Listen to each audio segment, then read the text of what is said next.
Olá, seja bem-vindo ao podcast Endocrino Papers. Aqui lhe mostramos como se manter atualizado em endocrinologia, mesmo que você tenha pouco tempo para estudar. Eu sou Ícaro Sampaio Eu sou Eric Trovão. e o tema hoje é tudo o que você tem que saber sobre insuficiência ovariana prematura.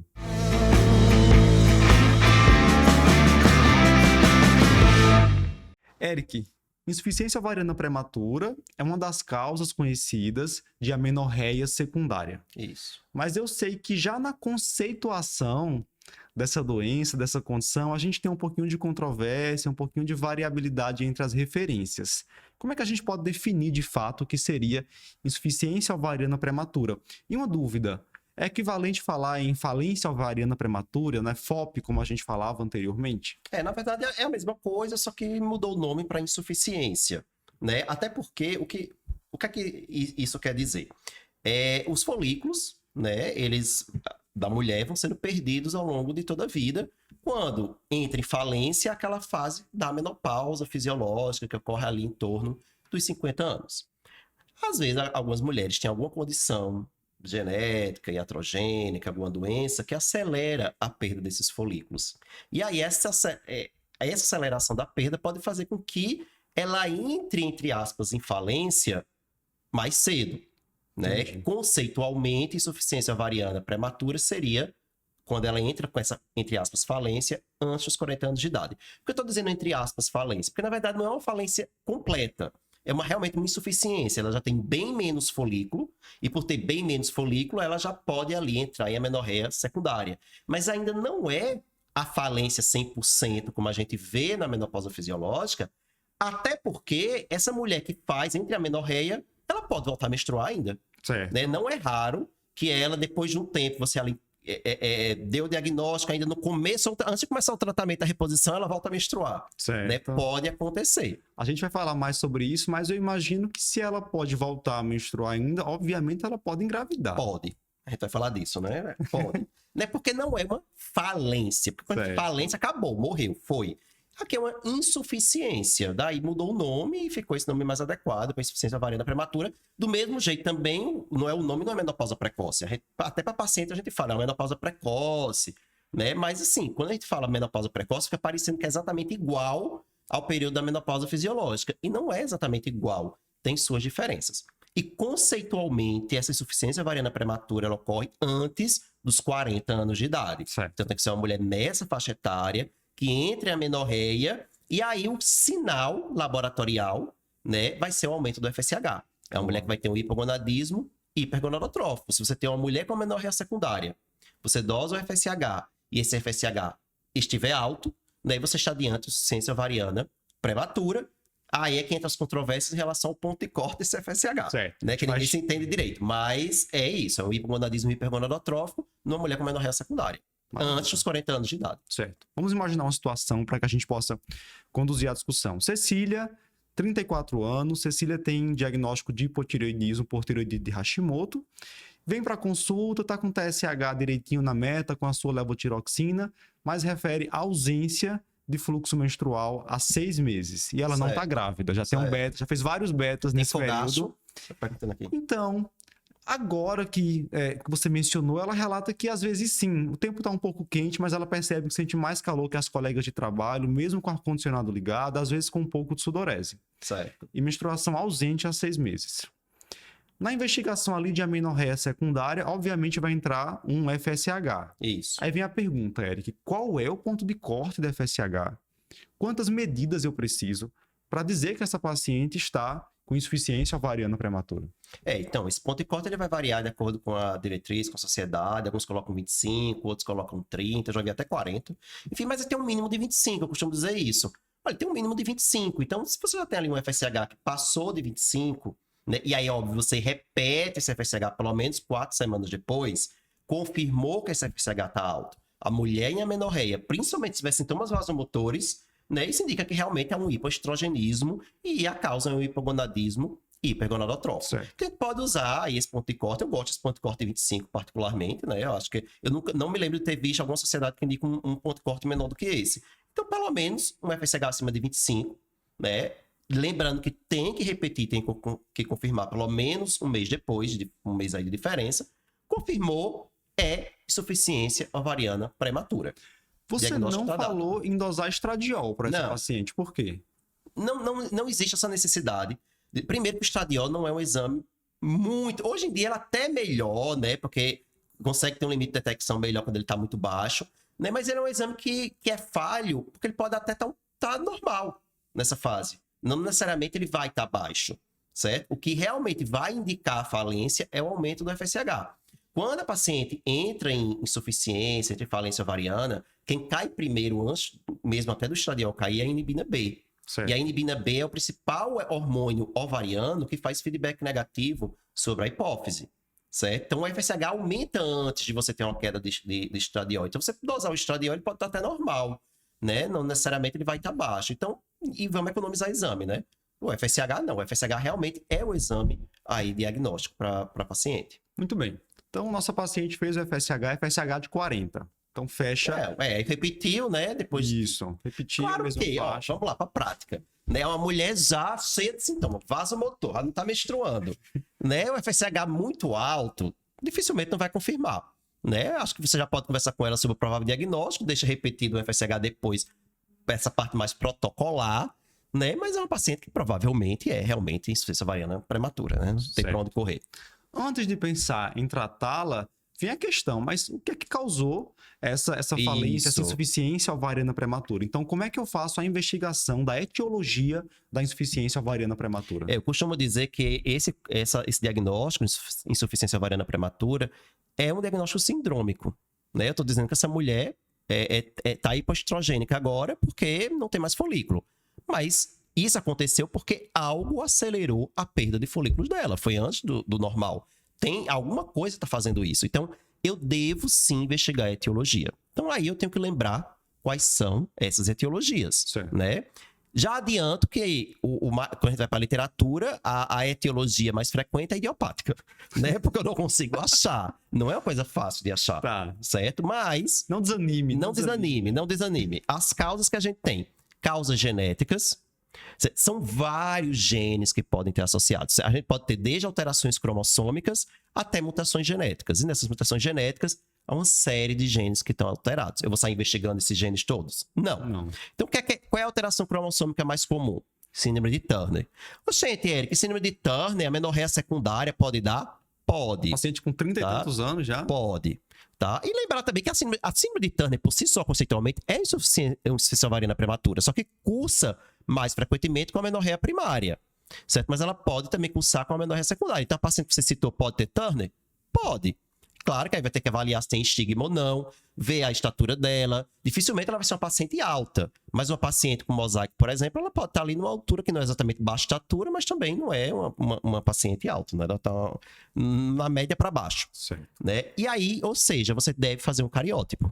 Tá? Então, a alteração cromossômica mais comum levando a IOP é Turner. Então, você deveria fazer um cariótipo para toda mulher com IOP, mesmo que não tenha estigmas para Turner. Boa. Certo? Aí vai para a mutação genética. Qual é a mutação genética mais comum? O que a gente chama de X frágil. Certo? X frágil é uma condição causada por mutação de um gene chamado FMR1, que fica no cromossomo X, certo? E que no homem, classicamente, vai levar a quadros de déficit cognitivo. É a mutação completa. É a mutação completa que acontece no homem. Na mulher, não costuma acontecer a mutação completa. O que acontece é a pré-mutação. Certo. Então, na mulher, a pré-mutação cursa com insuficiência ovariana prematura. Dificilmente a mulher vai fazer um déficit cognitivo, um retardo mental, alguma coisa assim, que é o clássico da síndrome do X frágil do homem. Só que uma dica da anamnese são mulheres que estão em IOP e que têm um parente masculino com quadro de alteração cognitiva. Então, é até importante a gente perguntar isso na anamnese. E, de solicitação, a gente vai pedir pesquisa do X frágil, sendo prático. Como é que eu peço, Eric, pesquisa do X frágil? Desse jeito. Solicito pesquisa do X frágil. Então, é a mutação mais comum levando a IOP. Então, a gente deveria pedir para toda mulher, mesmo que não tenha parente masculino com alteração. A gente deveria pedir a pesquisa do X frágil. Então, se essa nossa paciente, por exemplo, tiver um filho, com algum histórico de retardo mental, comprometimento cognitivo, já é uma suspeita. Já é uma suspeita, Certo. certo? Mas claro, você vai pedir a pesquisa do X-frágil para confirmar. E aí vai ter uma série de outros genes associados que esses eu não vou investigar na prática. Né? Acaba que fica muito idiopático, principalmente por causa dessas causas genéticas que a gente não tem como investigar. O que a gente vai investigar a causa genética é Turner, que é uma alteração cromossômica mais comum, e X-frágil, que é a mutação genética mais comum. Então aqui nós temos causas genéticas para insuficiência Isso. prematura. Saindo de genética, doença autoimune. É Pronto. uma etiologia importante. É uma etiologia importante, deve sempre ser pensada, ainda mais nessa sua paciente que você disse, que eu me lembro bem, que tem Hashimoto, né? Então, a chance de você ter uma doença autoimune, uma oforite autoimune, numa paciente que já tem uma outra doença endócrina autoimune, é maior. Mas o problema aí é que Hashimoto é muito comum na população geral também. Então, inclusive é descrito que mulheres com IOP de outras causas, causa genética ou outra causa que seja, tem também uma alta chance de ter um TPO positivo, de ter Hashimoto, porque é comum na população. Ficou difícil Fica agora. difícil. Não é que tem Hashimoto é igual a oforite autoimune, não. Mas pode ser. Certo. É diferente, por exemplo, se ela tiver Addison. Se ela tem doença de Addison, aí a chance dessa IOP ser oforite autoimune é maior. Né? Até porque o anticorpo é o mesmo. Inclusive o anticorpo que a gente vai dosar. O anticorpo que a gente dosa para a doença de Addison é o anti-21-hidroxilase. O anticorpo que a gente dosa para oforite autoimune é o A anti-21-hidroxilase. gente não tem um anticorpo assim específico para ovário. né? Até existe. Existem os anticorpos antiovarianos, mas eles não têm acurácia boa. Né? Então, a anti-21-hidroxilase é o que tem melhor acurácia. Basta a gente lembrar que a esteroidogênese do córtex adrenal é parecido com a esteroidogênese, é igual, na verdade, do ovário. Então, a mesma enzima está nos dois. Então, por isso que o mesmo anticorpo pode atacar as duas glândulas. Mas veja, Eric, anti-21-hidroxilase, muita gente deve estar se perguntando. Eu não vejo esse exame tão disponível assim na Isso. prática, né? Então, haveria uma terceira opção. Não. e realmente ele é caro, nem todo plano no copo vai cobrir e ele é um exame caro. Talvez assim, essa paciente minha tem Hashimoto, mas uma paciente que não tenha Hashimoto, você acha que pedir um anti-TPO ajudaria? Porque aí evidenciaria que ela tem Isso, pelo menos quadro precisa dizer que ela autoimune. tem doença autoimune. Ok, mas você vai fechar oforite autoimune? Não. Vai assim, tem TPO positivo, vamos usar aqui um TPO. Existe uma chance de ser doença autoimune. Fechou como oforite autoimune? Não. Né? Você afastou Turner, você afastou pesquisa X frágil, é um TPO positivo, talvez seja um oforite autoimune. Mas nem sempre a gente vai conseguir. Veja que não são exames simples. Pesquisa do X frágil também não vai rolar, minha gente, na maioria dos pacientes. Né? E o cariótipo nem todo canto também vai conseguir. Mas essa idiopática dos estudos, na verdade, são pacientes que Difícil de a investigar. investigação foi limitada, Exatamente. né? Talvez. Existe outra etiologia, mas aí a anamnese vai lhe dizer que é a iatrogênica. Né? Que aí hoje é muito comum mulheres em idade fértil que sobrevivem do tratamento de câncer. Né? E aí esse tratamento de câncer, seja uma quimioterapia, seja uma radioterapia na região pélvica, pode levar a IOP. Né? Inclusive, é muito importante que essas mulheres, antes de fazer tratamentos oncológicos, sejam alertadas de que existe uma grande chance dela fazer de acelerar a perda de folículos e ela fazer uma IOP após o procedimento. Né? Então, é algo que vai estar presente ali na anamnese. E outra causa óbvia é tirar os dois ovários. Tirar os dois ovários por algum motivo, obviamente, né? vai Tudo isso vai fazer entrar no IOP. iatrogênico, né? É uma terapia, cirurgia. Isso, vai entrar no iatrogênico. Muito bem. Né? Então, assim, em resumo, para investigar a etiologia, o que é que eu sempre deveria pedir? Claro, vai ter uma anamnese, que pode já ir lhe orientando, e de exame cariótipo, pesquisa do X frágil e anticorpo anti-21-hidroxilase, com as limitações de cada um aí, né? Todo mundo que vai conseguir fazer, em todo serviço que vai conseguir fazer, infelizmente. Um problema, Érica, é que essa paciente agora de 30 e poucos anos provavelmente não tem prole definida ainda, né? Eu tinha planos de talvez ter um outro filho no futuro, talvez nem tenha filhos ainda. E ela vai fazer essa pergunta. Eu ainda posso engravidar, né? Eu ainda posso ter filhos? Então vem essa questão. A paciente foi diagnosticada com insuficiência ovariana prematura. Ela ainda tem possibilidade de gestação? Tem. Né? É uma possibilidade reduzida, mas ainda existe. Aí 5 a 10% pode acabar engravidando. Né? Tem esse número. É um número pequeno, mas é um número real. Inclusive, eu tenho que ter cuidado, porque tem um outro lado da moeda também. Você falou aquela paciente que ainda quer engravidar. Mas pode ser ter aquela paciente também que não quer mais engravidar e que acha que, entrei em insuficiência ovariana primária, nem preciso mais usar contraceptivo. Tá liberado. E não tá liberado. Você tem que alertá-la de que, olha, você ainda pode engravidar sim. Tá? Essa possibilidade, ela é pequena, ela é remota, mas ela existe. Que é completamente diferente da menopausa fisiológica. Se eu tô diante de uma mulher de 60 anos de idade Na menopausa, eu posso olhar para ela e dizer, você não tem mais chance de engravidar. Agora, diante de uma paciente com IOP, eu não posso dizer isso. Essa chance, ela existe, isso deve ser conversado com a paciente, né? Porque tanto pode ser uma paciente que ainda quer engravidar, né? E que aí você tem que dizer que vai ser mais difícil, que embora exista a possibilidade de ser mais difícil, provavelmente vai precisar aí de um acompanhamento numa clínica de fertilidade. E pode ter aquela que diga, mas tá, ótimo, eu não quero engravidar mesmo. Mas ainda existe a possibilidade de você engravidar. Então você deve fazer ainda um método contraceptivo. Você não está livre ainda de contracepção. Certo. Então, se a paciente tem desejo de engravidar, eu vou dar essa informação de que a chance é baixa, mas é possível e deveria encaminhá-la para uma clínica de fertilidade, com certeza. Ok. Terapia de reposição hormonal nessa paciente. Primeiro, eu tenho a possibilidade de não fazer terapia de reposição hormonal? A menopausa, a menos que ela... Pensando que ela não tem contraindicação, tá? Sim, eu entendi. É uma opção não fazer terapia de reposição hormonal? Não é uma opção. Você é obrigado a fazer a reposição, só não vai fazer se ela tiver contraindicação. É completamente diferente da menopausa fisiológica, em que eu vou pesar o risco-benefício.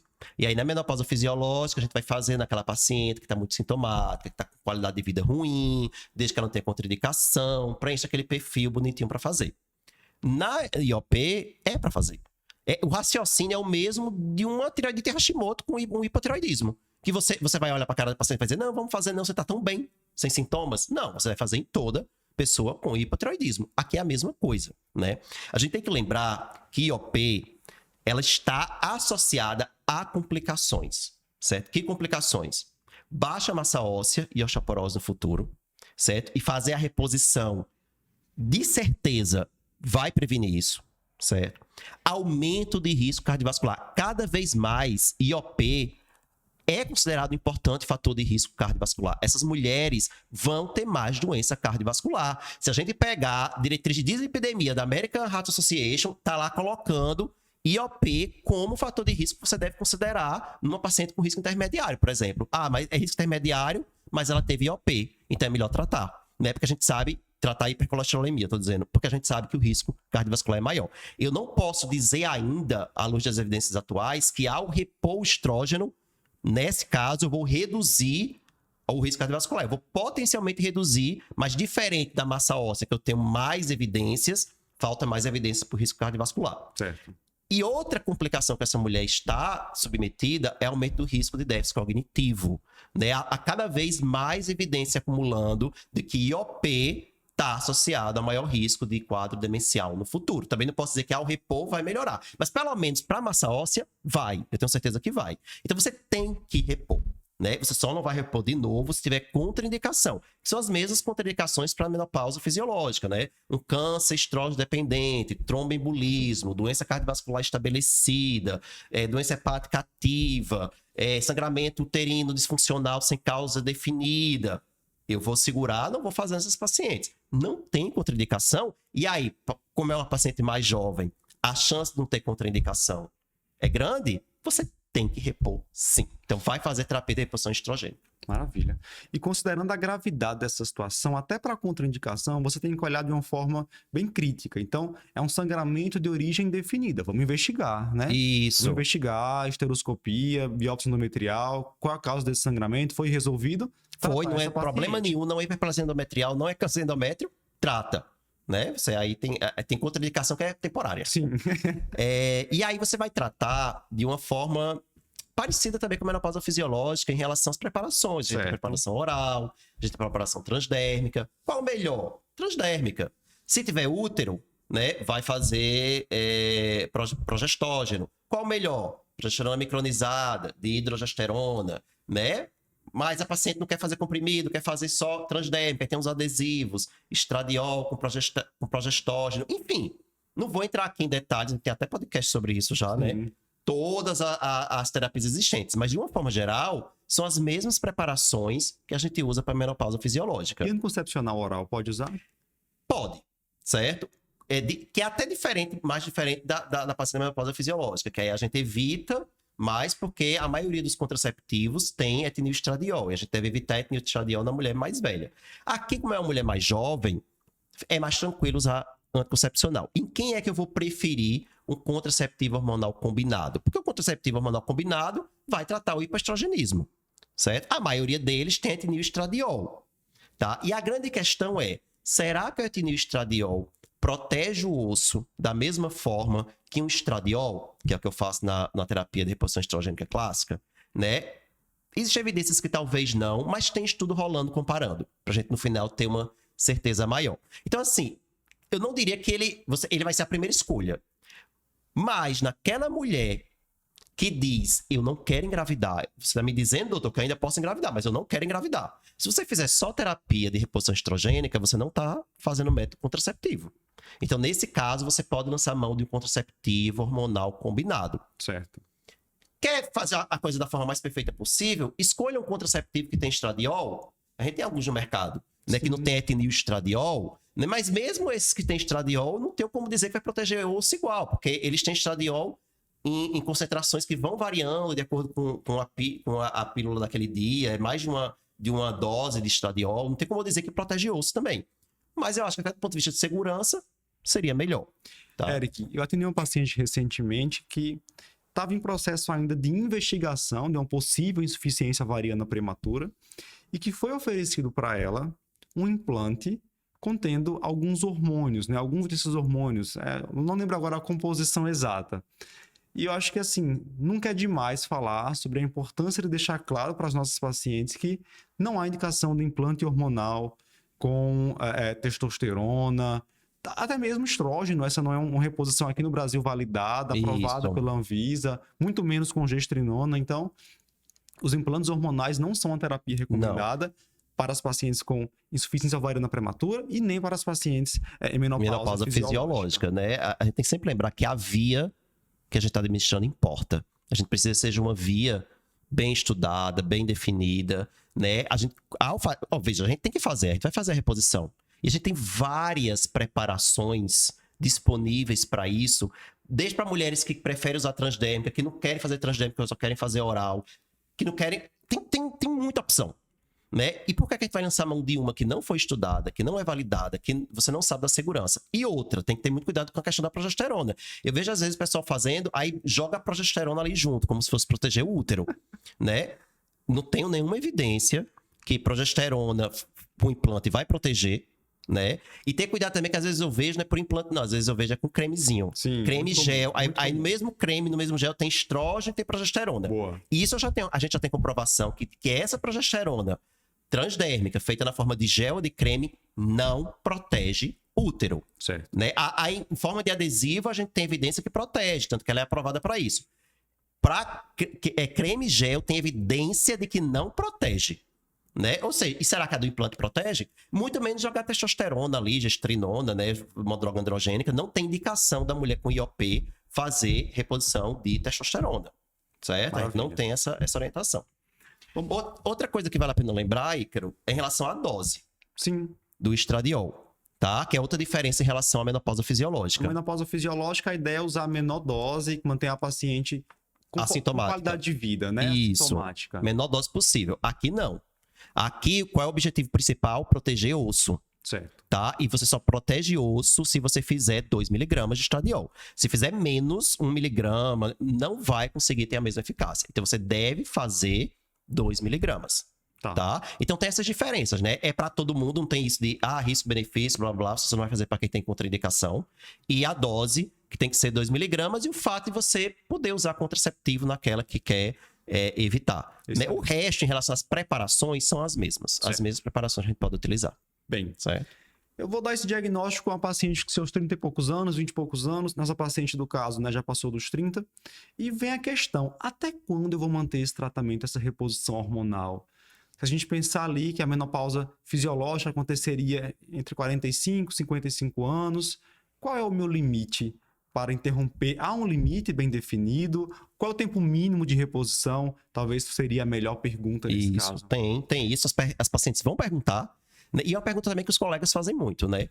Então, a resposta é: você vai fazer por pelo menos até os 50 anos de idade. Certo. Pelo menos até os 50 anos de idade. Então, quando ela lhe perguntar, tem 30 e pouco, eu vou usar até quando? Você vai dizer, você vai usar até, no mínimo, 50 anos. Ok. Então você não vai parar até os 50 anos. Isso não significa que aos 50 ela tenha que parar, não. Veja que eu estou dizendo até o mínimo, até pelo menos 50 anos. A partir dos 50 anos, você começa a fazer algo que a gente já faz com a menopausa fisiológica, que é aí sim você vai começar a pesar risco-benefício de manter ou não a terapia. Então você pode continuar fazendo, pode, vai depender do risco e do benefício, dessa balança risco-benefício.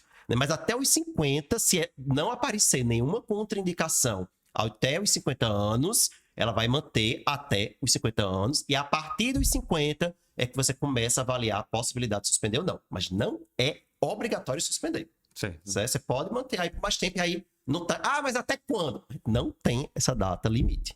É bom deixar isso bem claro. Muito bem. Insuficiência ovariana prematura, a gente até então não tinha nenhum podcast falando sobre não isso, tinha, né?